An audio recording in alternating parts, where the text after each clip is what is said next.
Welcome once again, back with another edition of Let's Play WWE 2015.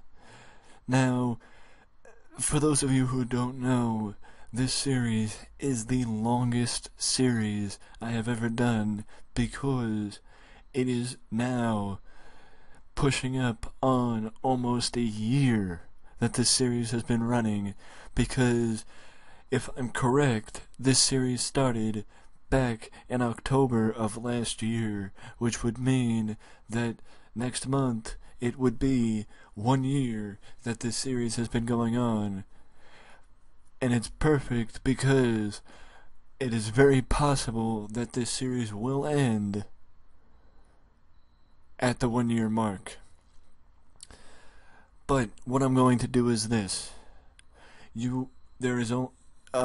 Right now, there is only 3 shows up until WrestleMania, and that is why, instead, that either I will be skipping Smackdown next week, actually no, I'm sorry, there's 4 shows left, because there's the end of this month and the first week of April, and I may be skipping Smackdown either next week or the following week. I haven't decided yet. It probably depends on how this episode goes. But either way, at least one of the next 2 weeks we'll see hour-long episodes. This week is not going to be one of them because of the fact that I would rather do it Raw to SmackDown rather than SmackDown to Raw, meaning I'd rather tape Raw and then tape SmackDown and go for the hour than tape SmackDown and then tape Raw. Also at this point, not SmackDown, WrestleMania will be taking place in the first week of April, live from Levi's Stadium in California. So, without further ado, let's jump into tonight's program and see what happens. And let's see if now, with the, I don't want to say the future behind us, but let's just say with almost a year of programming behind us, and it's only in March of 2015 and we started in November, but either way, with a lot of SmackDowns behind us, let's see if, yes, consistency is good, but let's see if we can break consistency and actually do good on a SmackDown. Of course, we get a 60 for a pre-show match as Sammy beats Ty Dillinger on the pre-show. Fandango and Teddy DiBiase Jr. defeat Justin Gabriel and Joe Hennig. And it was actually Fandango defeating Justin Gabriel in the second pre-show match of the night, testing out the waters for possible future tag teams. And the last match is actually a rematch between Bobby Lashley and Damian Sandow, which Sandow won their first encounter and Lashley won the second. So what does this mean for the future between Damian and Bobby Lashley? I can probably tell you that unless I need extra time, they will not be having a rematch on regular programming, and their rematch will likely take place on either Main Event or Superstars. But now we move to the broadcast, as for the first time in a very, very long time, Brock Lesnar is on Friday Night SmackDown, and he is standing by with his advocate, Paul Heyman. And I gotta tell you this, there is no way in hell I would give Brock or Paul a script to follow for this promo. I would just tell Paul, Sell WrestleMania, sell Brock Lesnar, sell Roman Reigns, sell the fact that Brock is defending his World Heavyweight Championship against Roman Reigns at WrestleMania. Sell the match. And speaking of selling the match, we move now to Jerry Lawler and his cohorts at ringside as Jerry, Scott Hudson, and Jason Albert talk up the match between Roman Reigns and Brock Lesnar for 2 weeks at WrestleMania 31. And I will also say this before we keep going with the broadcast. I just want to mention that following WrestleMania, this is not going to end, but a lot of changes will happen, including changes to the broadcast teams on both shows, and also what I tried to do earlier is make some things exclusive. Earlier in this Let's Play, I tried to make some things exclusive to Smackdown, but that is exactly what is necessary. That something needs to be exclusive to one brand and not on the other. I just gotta figure out what, because things are going to change after WrestleMania. I don't know how long I will be doing it after WrestleMania, but you will see at least the Monday Night Raw following WrestleMania in this Let's Play. Whether that's the last episode or whether the last episode is the end of April, I haven't decided yet. But either way, it's very likely that we will be ending sometime in April. That this Let's Play will be ending sometime next month. So enjoy it while it's here, because not only will the hacker storyline blow off, but I will be starting to set up for SummerSlam in August, because that's where I'm headed right after WrestleMania, and that's where the plans will lead. But either way, we now continue with Friday Night Smackdown tonight, which also, by the way, following WrestleMania, Friday Night Smackdown will be coming Thursday Night Smackdown, as Smackdown moves back to Thursday nights following WrestleMania. Now back to the broadcast as the Wyatt family make their way out to the ring, and for the second time tonight, the guys in charge of the promo will be the talent, not the writers, because all I will tell them is sell the match at Mania. That's it. Sell the match at Mania. But I will say this is when Bray starts talking about The Undertaker and making it clear that for the last couple of weeks he has been talking about not just Kane, not just Daniel Bryan, not just MVP, but also The Undertaker, and makes it clear that he wants to give Taker a run for his money at WrestleMania.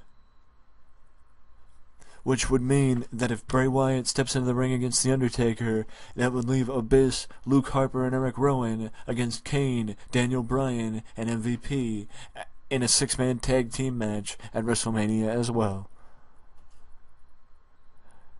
But speaking of the Wyatt family, and speaking of the tag team I just mentioned, Eric Rowan, Abyss, and Luke Harper defeat Jimmy Havoc, MC Junk, and Ray Lepon in a 6-man tag team match, quickly dispatching the undercard in this one to show how dominant they can be, and what we could see from Harper, Rowan, and Abyss at WrestleMania.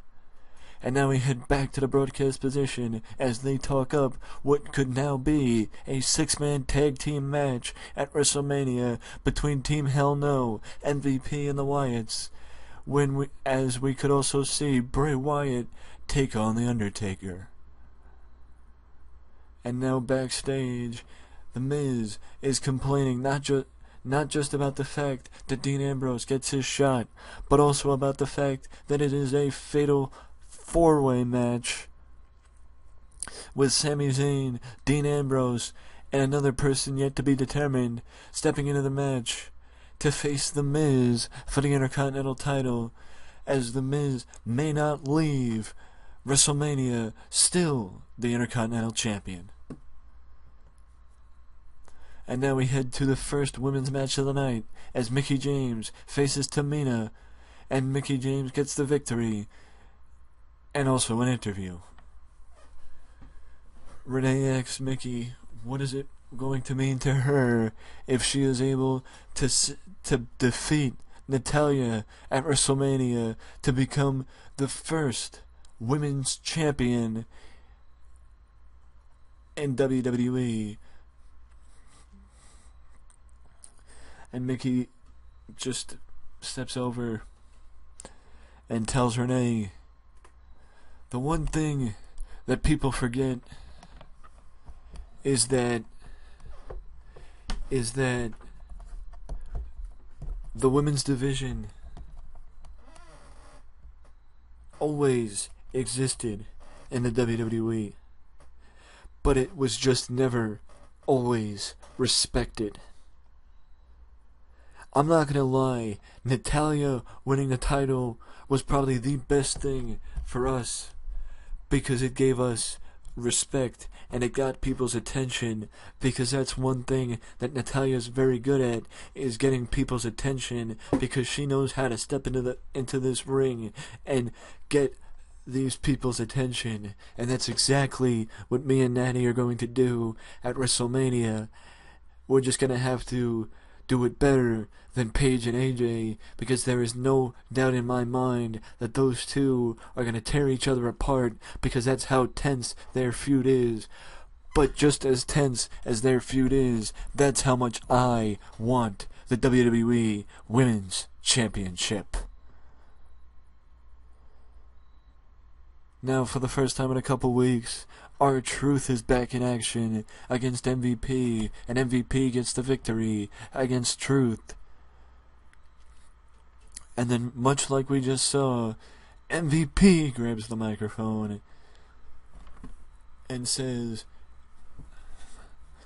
I know I may be speaking on behalf of my friends, but Wyatt, we don't care if it's a 6-man match. We don't care if it's an 8-man tag, a 12-man tag. We don't care what type of match it is. We just want a piece of your ass at WrestleMania. Even if it means having to start with your cronies. We'll get our hands on you. Even if we have to go through them first. And now following a break, the Big Show comes out and issues an open challenge to anyone backstage, as Big Show, not only does Big Show issue an open challenge to somebody to come out here and face him, but Big Show declares that he is in the Andre the Giant Memorial Battle Royal at WrestleMania and will finally take his place as one of the greatest giants in the history of professional wrestling. And that leads to the Big Show going up against Zack Ryder, and Show getting the victory over the Woo Woo Woo Kid. And now we head to actually pre-recorded comments with John Cena. Why pre-recorded comments? Because, plain and simple, it mixes things up.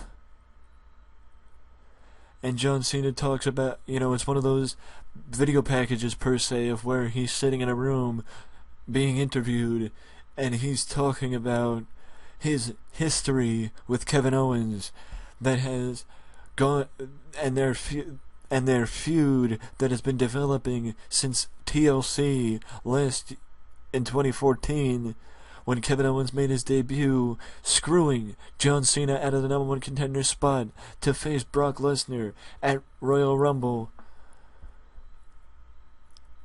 and how things will change at WrestleMania, and he will teach Kevin Owens a lesson worth learning. And now we move to the next match here tonight as Kurt Angle goes up against Shelton Benjamin in an average match. I thought the match was going to get a little bit better than it did. But either way, Kurt does pretty well. So apparently we got hurt because of the announcing, the fact that they were both baby faces, and the fact that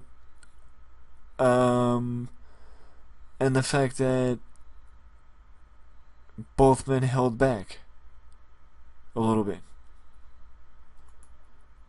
which could be understandable because it's Smackdown.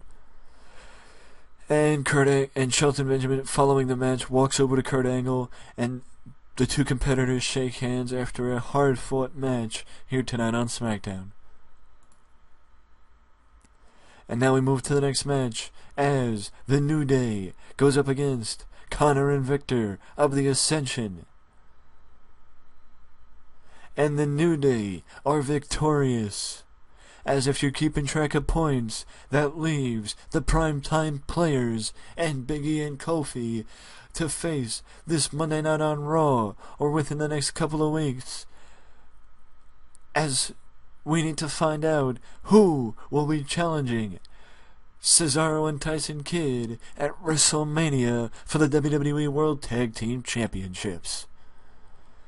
And as you see, a heated confrontation takes place between the New Day and the Primetime Players in the middle of the ring following the New Day's contest. And then we head backstage as Ambrose and Reigns talk about their WrestleMania matches and how both men have each other's backs, even with full plates. And even though Reigns has Brock Lesnar, Ambrose is still there to back him up. Ambrose leaves saying, "Once brothers, always brothers." And now we move on as the League of Nations make their way out to the ring and and talk about Dolph Ziggler, Jack Swagger, and Rob Van Dam, and how they will send them back and show why many people think America is the greatest country on earth. It isn't. And that is why they represent not the one greatest country, but the greatest countries on earth.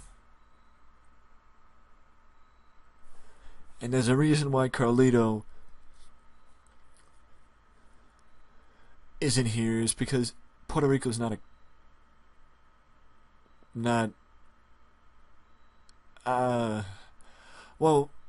I don't want to say what I was going to say. I guess what the best way to put it is, I don't know what I want to do with Carlito yet as it pertains to the feud, because right now, it's Jack Swagger, Dolph Ziggler, and Rob Van Dam. The reason why Jack Swagger wasn't in the segment is because Jack hasn't returned yet from being attacked by the League of Nations.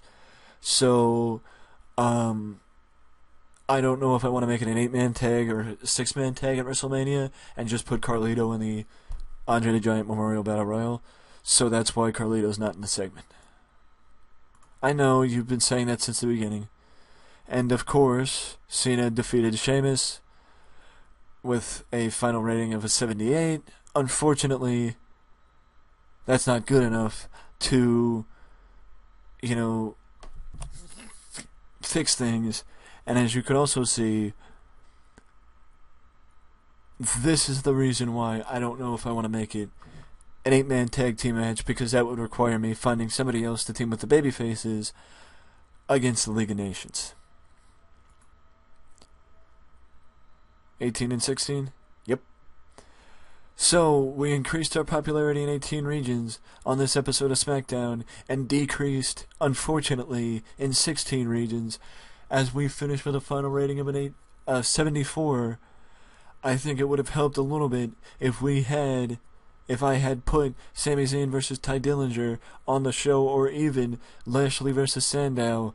But there's always next time for that, as we have 4 shows remaining, 2 Smackdowns and 2 Raws before WrestleMania in 2 weeks, live on the WWE Network from Levi's Stadium, the home of the San Francisco 49ers.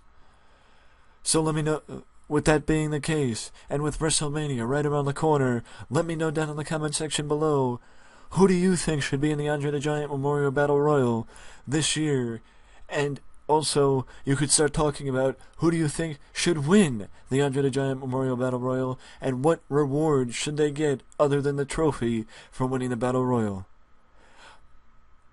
But if you don't want to comment on that, you can always, like in every video, let me know down below what was your favorite part of the show, what was your least favorite part of the show, and what would you have done different if you were me. But if you don't want to leave a comment, you can always leave a like and subscribe to the channel for more content just like this that you can only find right here at Wrestling Express. Till next time. Later.